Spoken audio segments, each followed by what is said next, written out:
Hello, everyone, and welcome back to the channel. John Owen talks about sports and movies. Thank you for checking out today's video. I always appreciate the support, and let's get into it.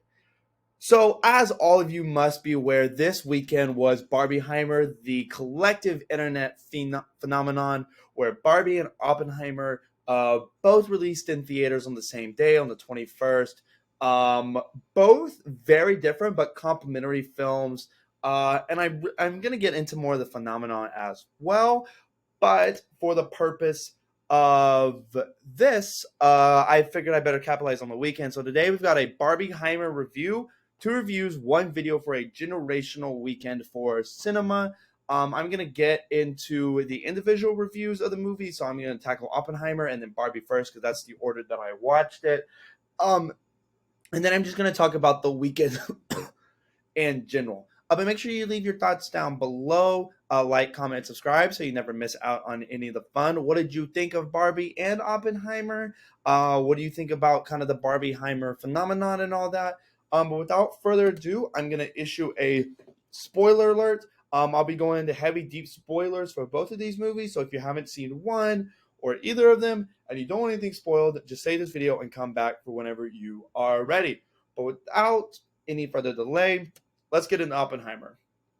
So, I absolutely love this movie. It is truly just a really unique piece of cinema.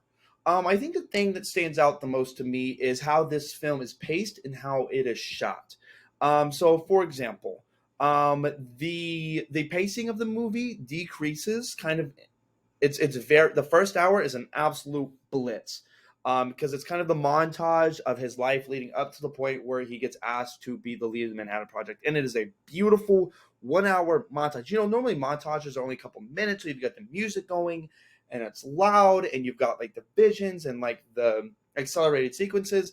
That's the whole first hour of the movie basically, and it's super well done. It's absolutely incredible, truly.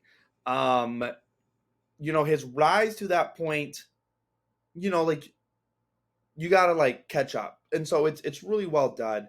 Him being a Jewish New Yorker, but they've got the ranch in New Mexico.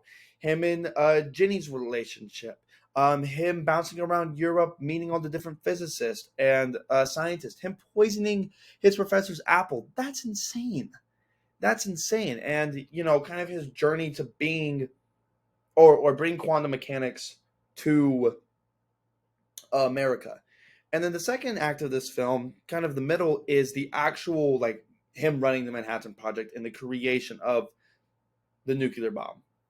And I think that's really interesting. The pace slows down a little bit more, but it's still pretty fast paced as they kind of work through the developments of the actual science, them racing to beat the Nazis, and all that. And then the third act is, and then the second act is like ends on them actually creating the damn nuke, and that sequence is incredible. But then the third act is the fallout, no pun intended, of the creation and the dropping of the nuclear bomb, of the nuke, Nagasaki and Hiroshima. I honestly think that the third act of this film is probably my favorite part of the movie. The movie like just keeps going up and up. I love the first act. I love the second act even more, and I love the third act the most. It's not exactly what I thought the third act was gonna be. I really thought it was gonna just solely focus on kind of his like psychological trauma, or like psychological effects of creating a weapon of mass destruction. But I loved seeing Strauss and the games he was playing and his meeting with Truman, and all of that was just so freaking cool. The closed hearings, the hearing for Strauss to be on the cabinet, and then Dr. Hall comes in and has an "I'm him" moment. Truly incredible. And so another thing that's really unique about this movie is like the intersecting and the chopping up the timeline. So, jumping back and forth and back and forth and back and forth. It's really well done. I really don't think it's that confusing to keep track with, especially because when they jump, I'm pretty sure every time they jump forward or back, they switch between being in color and in black and white. And the scenes that are shot in color are from Oppenheimer's perspective, and then the scenes that are shot in black and white are from like a third person outsider perspective, most of the time Strauss. But I think it was a really clever way to distinct how the story is being told and whose viewpoint it is right now, while also making sure that you don't get confused on where we are in the timeline, because like all of the color shots, or all of these scenes in color are in chronological order, and all of these scenes that are black and white are in chronological order, even if they're not all even if all the scenes are in a chronological order. So I just think it's a really unique, inventive way to tell a story with the incredibly with the incredible pace. Because a lot of movies that switch pace often struggle with that, and Nolan just smashes it through the park. Of course. Um this is an absolutely loaded cast. I mean, dear God, Cillian Murphy, Emily Blunt, Matt Damon, Robert Downey Jr., Florence Pugh, um, the guy that played Han Solo in the Solo movie, the guy that plays Harry Osborn in Amazing Spider-Man 2. I mean, just I recognized almost every single actor and actress in this movie, and I think that's Rami Malek. I didn't want to just like leave him out. Um, Absolutely incredible. I mean, and everybody brings their absolute A game. I think it's interesting to debate who had the best performance in this movie, because like I think Rami Malek and Emily Blunt, they have one superstar shining scene, and they just absolutely pour everything they have into that one scene, as opposed to someone like Cillian Murphy, who over the course delivers a very great performance. Even if it's like you don't feel the as much intensity in his acting. Very, very intense and very well done, of course. But like, so it's like the best performance. You want to talk about the person who leads the film and gives an all-star performance throughout the course of the film, or is it that Emily Blunt or Rami Malek, where they have one scene where they just give everything they have? Not that Cillian Murphy didn't. I'm not trying to suggest that, um but yeah, the acting, regardless of who you think had the best performance, I think there's an argument to be made for a lot of people in this film. Um, it is just all-star performance across the board from an all-star cast, which you expect from a Nolan film. Speaking of Nolan films, I would have to put this in the top three of his movies. I know that's probably a little bit of recency bias, but I'm a big Nolan fan, so I've got pretty firm. I feel pretty good about putting this in the top three. I'd have to put Interstellar and The Dark Knight in the top three as well. Um, and so I think this movie is just so incredible. And so you've got this really inventive way to tell the story and how you pace the story. Okay, are you telling me an interesting story? And absolutely, the life of J. Robert Oppenheimer is so fascinating. A womanizer, communist, liberal, all these things. He's multifaceted. Not, and I'm not trying to suggest that being liberal or a communist is bad, because I'm liberal myself. Being a womanizer is bad, though. Want to make that clear. Anyways, but and so he's got all, but he's brilliant, but egotistical, but driven, but arrogant, and like all of these things all wrapped together, he makes for a super interesting protagonist, along with just telling a story that needed to be told. The creation of the nuclear bomb, one of one of the most controversial things we've ever done in human history. Um, like truly, the ramifications of that, and having to deal with all that, and then Cillian Murphy comes in and just absolutely crushes it, knocks it out of the park. And so when you've got a great story to tell, and you tell it in a unique and inventive way with an all-star group of actors and actresses, you've got the recipe for a masterpiece. And that's what Oppenheimer is.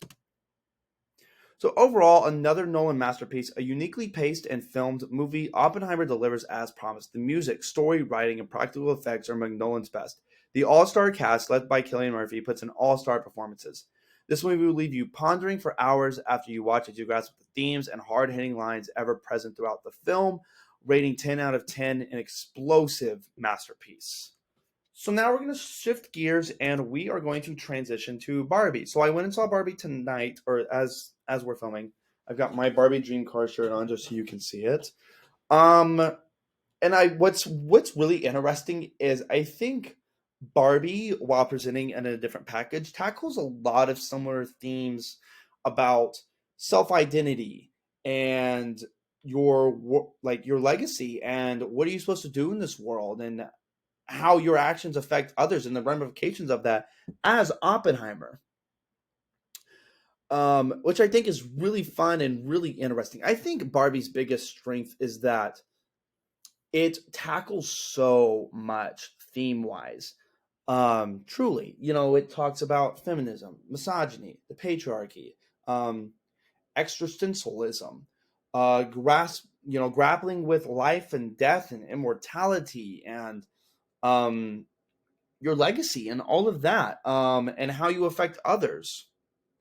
And I think to have that in a Barbie movie is really, really cool because you're like, oh, it's Barbie and Ken and Barbie's dream house, but you learn that, or like, with much of life, what seems great and perfect, and when someone's got it all together, they're struggling with a lot, and this Barbie does too, or Margot Robbie's Bobby, you know, and so I think it's a really inventive way to tackle some really unique topics. The main driving force of this movie, of course, is feminism, which I think is great. I'm not a woman, but it still was really just fascinating and entertaining to, I don't want to say learn about feminism because that sounds like I don't know about it. I live with three girls and have two sisters, and a lot of figures, very prominent figures in my life, are women. A lot of my friends are girls.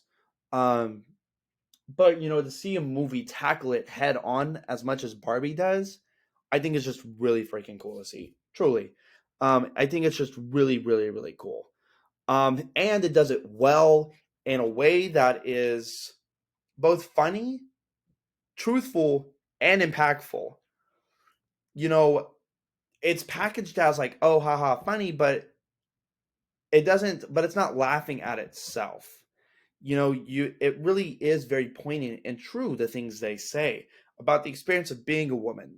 Obviously not that I'm like saying that's something I've experienced, but being around a lot of women in my life, we've talked about that experience, and I've seen it firsthand, as an outsider, of course, but it's just really cool the way that this movie tackles it and is unashamedly unapologetic about being a piece of feminism media that's very pro woman, and not going to back down and say sorry for it.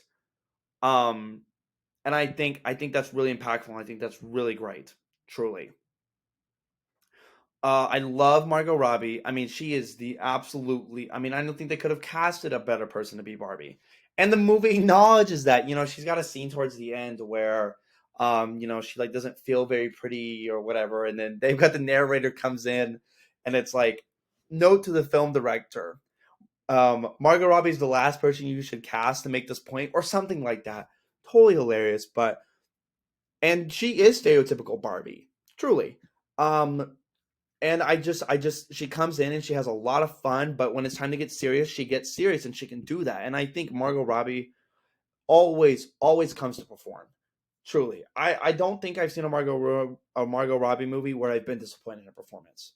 She just delivers every time because she's really freaking talented as an actress. She's really freaking good.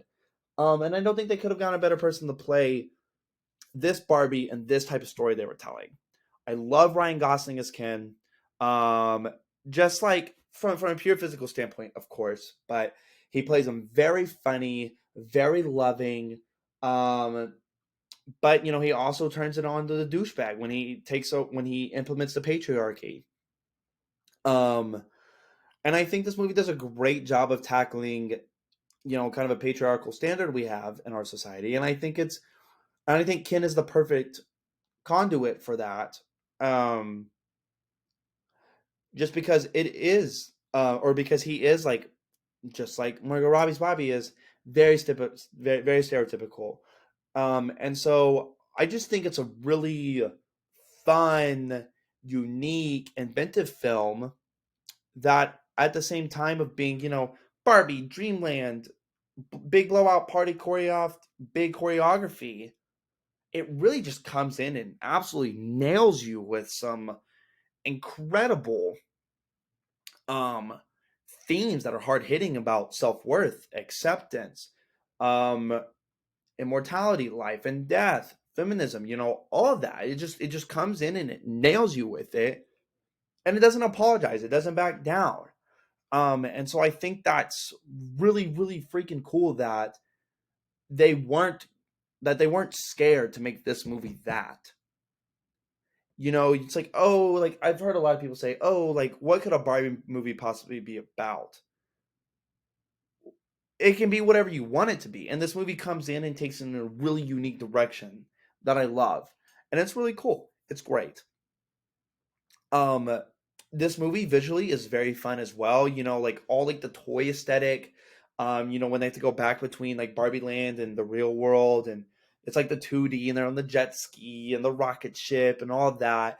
Um the beach war between the Kens, just all of it. I think Barbie Land looks just really, really fun. It looks like if you were a child and you had all the money and your parents had all the money in the world, or your guardian or whoever, and you had all the money in the world to get all the Barbie stuff. That's what it would look like. It's Barbie's dream house.